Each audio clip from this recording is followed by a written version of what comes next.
নমস্কার বন্ধুরা, আজ চলে এসেছি পুজো আচ্চা ও নিরামিষ দিনে খাওয়ার জন্য একটা নতুন ধরনের রেসিপি নিয়ে। সেটা হলো দই পনির।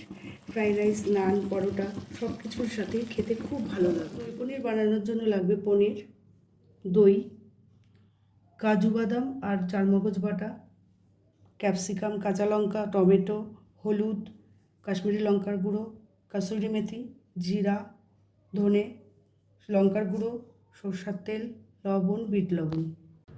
পনিরগুলো ম্যারিনেট করার জন্য প্রথমেই লাগবে কিছুটা পরিমাণে সরষের তেল। তার মধ্যে দিয়ে দিচ্ছি আমরা কিছুটা পরিমাণে হলুদ,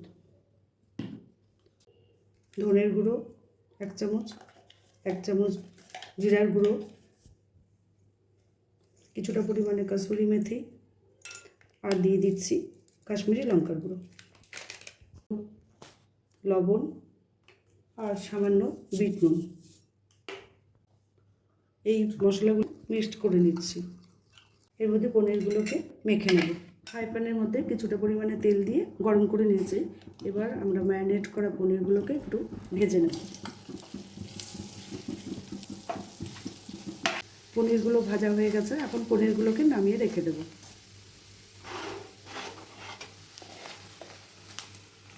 নিয়ে নিয়েছি 200 গ্রামের মতো টক দই।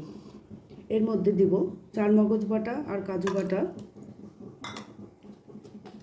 আর দেব জিরে গুঁড়ো, লঙ্কার, ধনের গুঁড়ো, লবণ আর কিছুটা পরিমাণে হলুদ, আর কালারের জন্য কিছুটা পরিমাণে কাশ্মীরি লঙ্কার গুঁড়ো দিয়ে দিলাম। তারপরে এটাকে মিক্সড করে নেব।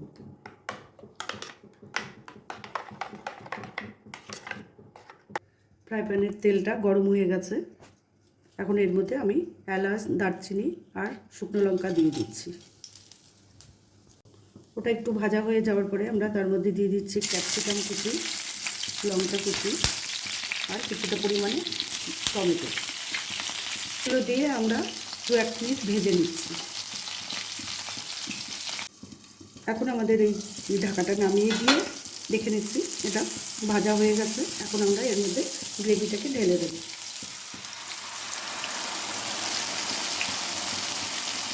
গ্রেভিটা দিয়ে আমরা কিছুক্ষণ কষতে দেব।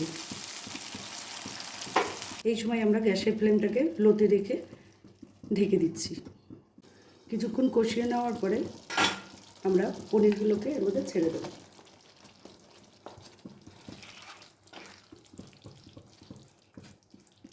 এবারে এর মধ্যে কিছুটা পরিমাণে চিনি দিয়ে দেব। তারপরে এর মধ্যে একটু লবণ দিয়ে দেবো পরিমাণ মতন। এবার ঢেকে দিয়ে কিছুটা সময় তেল ছাড়ার জন্য অপেক্ষা করতে হবে। দই পনিরটা একদম তৈরি হয়ে গেছে। এর মধ্যে কাসুরি মেথি দিয়ে আমি এখন সার্ভ করব।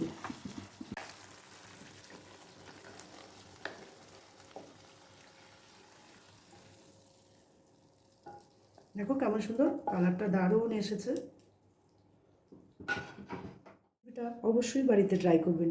ভিডিওটা লাইক, শেয়ার করতে ভুলবেন না। কেমন লাগলো সেটা কমেন্টে জানাবেন। চ্যানেলটা সাবস্ক্রাইব করবেন। আজকের মতো ভিডিওটা এখানেই শেষ করছি। ভালো থাকবেন, সুস্থ থাকবেন। ধন্যবাদ।